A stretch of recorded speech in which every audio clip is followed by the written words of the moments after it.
the High Country Pathway, the host to many a GLR leg. I'm coming to you from somewhere near Onaway, Michigan, to talk about one of the greatest races known to man, the Great Lakes Relay. Sadly, I have bad news. RWA did not receive the big mugs. We were not top 5 for the first time since our name has been RWA, which has been since 2024. In 2023, we were 7th. That was the last time that we did not place top 5. There's a biker going by, a local. I'll let him keep going. Anyways, back to the story. So, there's a little teaser. First, the positives. I loved our team this year.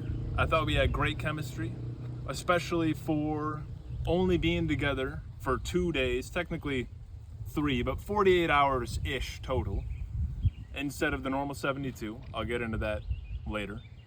But yeah, it was a great group of people. Some who I knew very well and had been on past teams. A couple, mainly one, Tony Floyd, who I knew just a little bit, but got to know a lot better, which was awesome. And then Colin Cyrick and Peter Kane were also 2 of our new guys. They both did great as well, overall. But yeah, day 2 went great. We ended up 4th, narrowly 4th, and I thought we couldn't have done much better. Tony and I got turned around a little bit. I'll get to that in a second. But wanted to highlight the positives. Great vibes overall, I thought. And it was nice because I felt like I got to talk to everybody for a decent chunk of time and just catch up. Because a lot of these guys, I really only see these 3-4 days. So it's just nice. Okay. First, starting with something that affected everybody. For the first time, maybe ever, there was no GLR day 1. Nothing happened on Friday, mainly because of the very well-known air quality issues that we ran into starting like last Wednesday, and it continued. Hold on, there might be some. Okay, there was a brief intermission there because there was somebody over off to the side doing something. But back to the air quality. So everybody knows Wednesday through Friday, bad. And so on Thursday at around noon, they canceled day 1.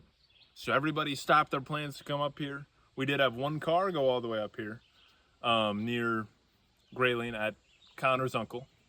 And then they let us know around 11 on Friday that day 2 and 3 were back on. So everybody was still going to be up here, but this year, just 2 days. So we all made it up Friday night, and it was great. We had a pasta dinner at Connor's uncle's, and yeah, then starting day 2, we kind of went back and forth with a bunch of the top teams. It seemed like there was a break between the top 3, who were the nondescript team, the former U of M guys, the Jebs and Nam team, who is kind of Red Cedar Running Club and people that they know, and then the team full of college guys, a few of which I know, Owen Ackerman, Zeb Swager.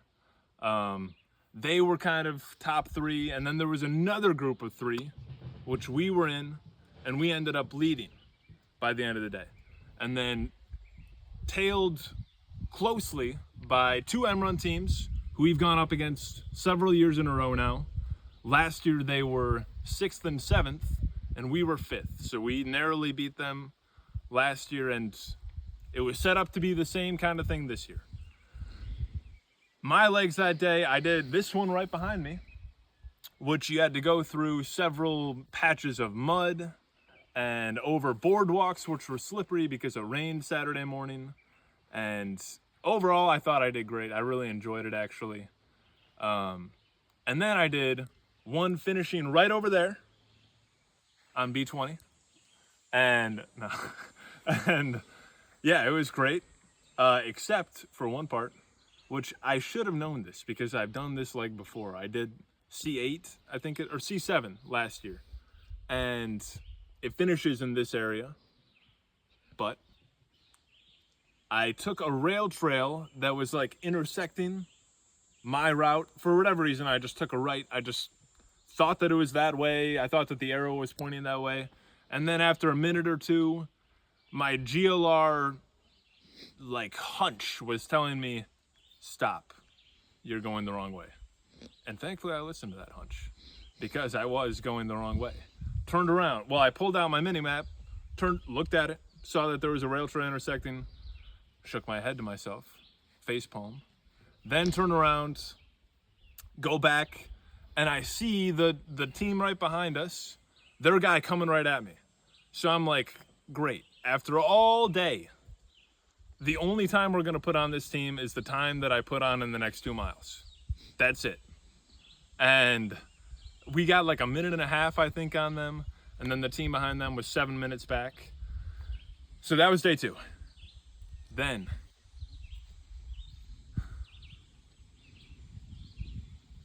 I don't think I've seen as catastrophic of a day, at least certainly not in the history of RWA, have we had such a disaster, catastrophic, cataclysmic day such as this.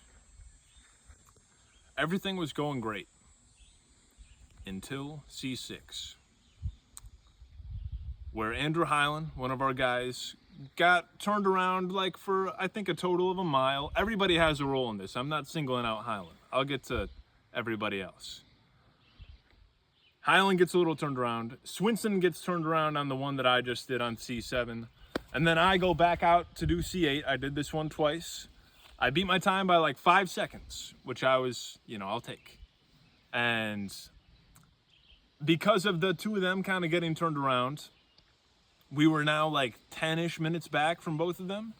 And we don't have that much margin, right? 90 seconds, 7 minutes. So, we're already like, we need to rally. If we're going to do this, it's got to be a comeback. But unbeknownst to me, as I was doing C8, 3 of our guys, Swinson, Hyland, and Shane, were not having a great time. They were attempting to drive one of our vehicles to the van to C9 or whenever the next exchange, C9. And the battery kept going in and out. I still don't know exactly what happened. I wasn't there. But it sounded like it wasn't working right. And eventually it just completely shut down. So they were stranded about 2 miles that way down the road trying to get to C9. And of course, the rest of us are continuing on, unsure of what exactly happened to the van. When I finished this one, Colin told me, yeah, the van, something happened. It wouldn't start. And we get to, I think, C12 maybe, where Tony's about to start, and we start to come up with a plan if we never see the 3 of them again, because they all 3 had a second leg. And the plan was for Tom to do 2 in a row, 13 and 14, for me to take Shane's 15 from him, and then for Peter to move from 18 to 16, and then Tony to run a 3rd leg on 18. That was the general plan. But we get to Millersburg at the exchange for 13 as Tony's running, and on the radio, they tell Tom, they got your 2 runners. Don't worry, they got 2 of your guys. And I assumed that it was Swinson and Hyland. And we thought that, okay, they're out there, they're good. But no, as Tom leaves, Tom went into his leg for 13, assuming that he was only doing 1 leg and that he was going to hand off to Hyland.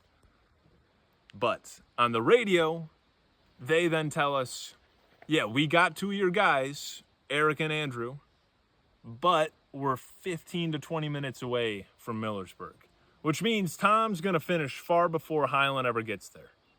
So we make the decision, sorry, Tom, you're doing 2 legs. Unbeknownst, like Tom doesn't know this, but we were like, okay, he'll get there and figure it out and keep going. And of course, that's what he did. because he's Tom. But on his second leg on 14, he added another 1.5 miles. So now we have 5 guys total that have gotten turned around at some point, only for like 5 to 10 minutes each. But it was enough that it added up right to about a half hour, and it really hurt us overall. And as this is all happening, the other 2 teams pulling away, it becomes clear we're not getting 5th, we're getting 6th. So at this point, we're just trying to finish. That's our only goal. And I do 15 for Shane, even though I was dead. I just did what I could. And then we, finish it up. Gedris comes in. And then we still don't know where Shane is at. We have 10 guys because we had Austin, who was our driver. But Shane was making his way through GLR. He actually did end up running another leg for a team. I won't say what team, so they remain anonymous. But yeah, it sounded like he had a good time. And he got as much of our stuff as he could. But then Xander and I just had to come back out here to go get the Lost van. And yeah, I've never had so much go wrong on a day. But we've benefited in the past from teams having issues like this. Normally it's on a lost leg, or like somebody gets lost on a leg. 2021, we benefited from that. We got 4th, when we probably shouldn't have on paper. 2024, we got 2nd, when we definitely shouldn't have on paper. 2023, it worked in the other direction. We had a few guys get lost throughout that, but the most infamous, Andrew Stern, sorry to call you out, got lost on the Glory Lake, which dropped us from, I don't know if we were going to be 5th, but we got 7th that year. And then this year, the GLR gods did not look on us favorably. And that's okay. We still had fun. I actually really liked how we kind of came together, the 8 of us that were still in the relay, while the other 3 guys literally were legs behind and trying to figure out, okay, what can we do to work with this? And I thought we did a good job of that. But yeah, now Xander and I might be staying up here another day to wait for the van, and it sucks. Xander wasn't happy because I had to borrow his van, and he's holding the camera and trying not to smile. But hopefully we make it back down south just fine. The great GLR, even though it was 2 days, we got plenty of GLR packed into these 2 days. Enough for a year with how much went wrong this day. But yeah, enjoyed myself. Hope everybody on the team did too. We'll have, hopefully, as many guys as we can on the team this year back. And yeah, congrats to the top 5. Congrats to Nondescript, who ended up winning. And yeah, good year. We'll see you next week.